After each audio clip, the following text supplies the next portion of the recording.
Trump could come to Britain in February despite spat with May over far-right tweets as minister says he is deeply uncomfortable about divisive U.S. president visiting. Donald Trump could cause fury by coming to the UK in February despite the extraordinary spat with Theresa May over his far-right retweets, it emerged today. Plans are being made for the U.S. president to make a working visit within months to open the new American embassy in London. It is thought to be conceived as a pared-back trip, rather than a red carpet occasion. The PM fueled speculation yesterday that the idea of a full state visit has been put on hold, despite an invitation being issued and accepted at the beginning of this year.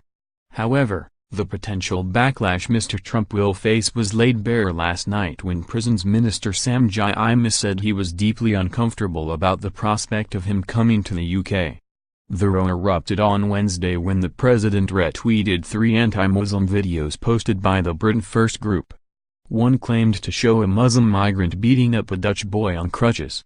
Dutch authorities have insisted the alleged migrant was born and raised in the country and his religion is unknown. Mr. Trump also retweeted a video of a Muslim man destroying a statue of Virgin Mary, and another where Britain First Deputy Leader Jada Franson, who has previously been convicted of religiously aggravated harassment, wrote, "Islamist mob pushed teenage boy off roof and beats him to death." The provenance of the footage is unknown. Mr. Trump's actions drew cold fury from across the political spectrum in the UK, with fresh calls for his state visit invite, extended by Mrs. May on behalf of the Queen in Washington in January, to be withdrawn.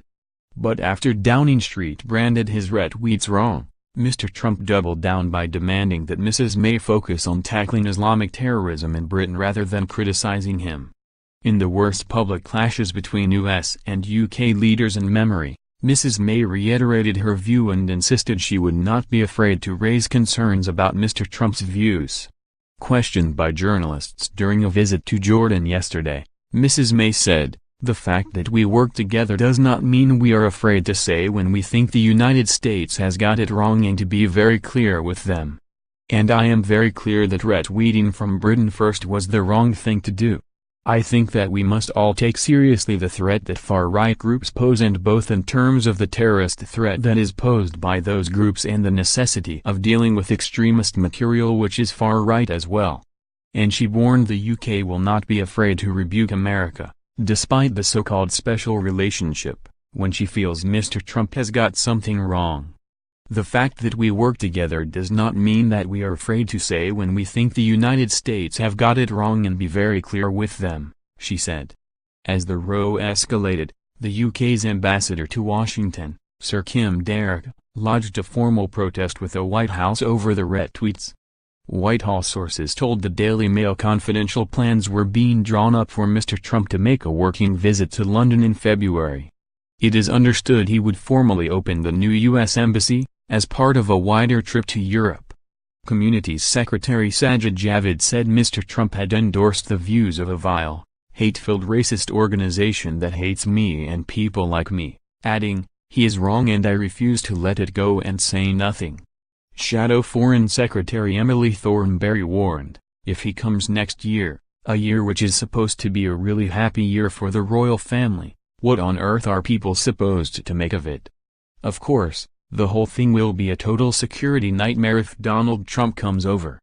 Liberal Democrat leader Sir Vince Cable branded the president an evil racist. Labour MP Naz Shah suggested the commander-in-chief should be placed on the list of those banned from entering the country for promoting the hate-filled ideology of fascism. Ex-Tory Minister Timilton said Twitter should have no hesitance in taking down the Twitter account of the first citizen of the U.S., as it would any other citizen of the world who peddles such hate crime. Commons Speaker John Bercow told MPs, "I thought the House would want urgently to express support for the victims of racism and bigotry and to denounce their purveyors." Labour MP Stephen Doughty said that by sharing it, he is either a racist, incompetent or unthinking, or all three.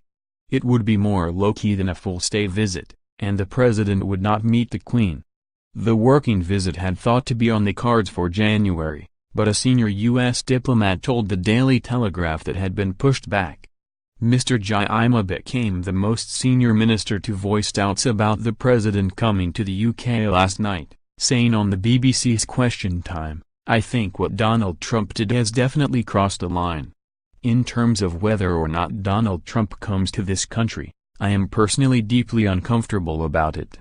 He is deliberately divisive, and this will be divisive at a time when we are trying to unite our country.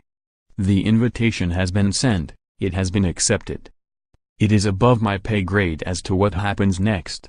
But I think I am deeply uncomfortable about it."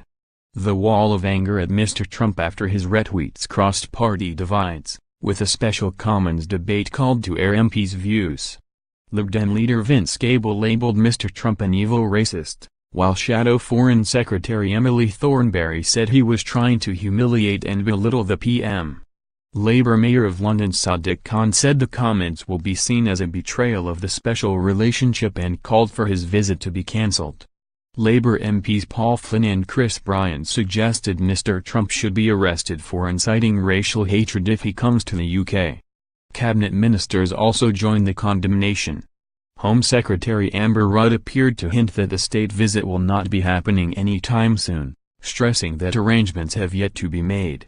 She also suggested Mr. Trump should give up Twitter. Sajid Javid, who is the son of a bus driver of Pakistani descent and now serves in the cabinet as local government secretary, tore into the tweet online.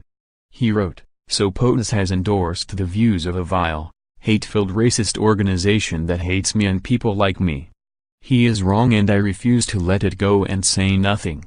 Brendan Cox, the husband of Mrs. Cox, who was killed during the EU referendum campaign last year, said, "Trump has legitimized the far right in his own country, now he's trying to do it in ours. Spreading hatred has consequences and the president should be ashamed of himself." Labour politician Mrs. Cox was stabbed and shot outside her constituency office in Birstall, West Yorkshire, in June 2016 by a man who shouted "Britain First." In an excoriating verdict on Britain First today, Mrs. May branded it a hateful organization. It seeks to spread division and mistrust among our communities. It stands in fundamental opposition to the values we share as a nation, values of respect, tolerance and common British decency, she said. On the issue of radical Islamism, British Muslims are peaceful and law-abiding who have themselves been victims of acts of terror by the far right. There are those who conduct acts of terror in the name of Islam, but it is not in the name of Islam. As Prime Minister, I am very clear about the priority that I give to dealing with the challenge of the threat of terrorism and extremism from whatever source they come. Asked whether she regarded Mr. Trump as a fit person to be hosted by the Queen on a state visit, the Prime Minister said only, "An invitation for a state visit has been extended and has been accepted. We have yet to set a date." But she made clear that she wanted to maintain the UK's close relations with the US, regardless of Mr. Trump's actions. "This is a long-term special relationship that we have," said Mrs. May. "It is an enduring relationship that is there because it is in both our national interests for that relationship to be there. As Prime Minister, I am clear that that relationship with the United States should continue. I think it is in the interests both of the United Kingdom and the United States and of the wider world." The UK's ambassador to Washington, Sir Kim Darroch, said, "British people overwhelmingly reject the prejudiced rhetoric of the far right, which seek to divide communities and erode decency, tolerance and respect. British Muslims are peaceful and law-abiding citizens. And I raised these concerns with the White House yesterday." Last year, Ms. Franson was found guilty of religiously aggravated harassment after accosting a Muslim woman.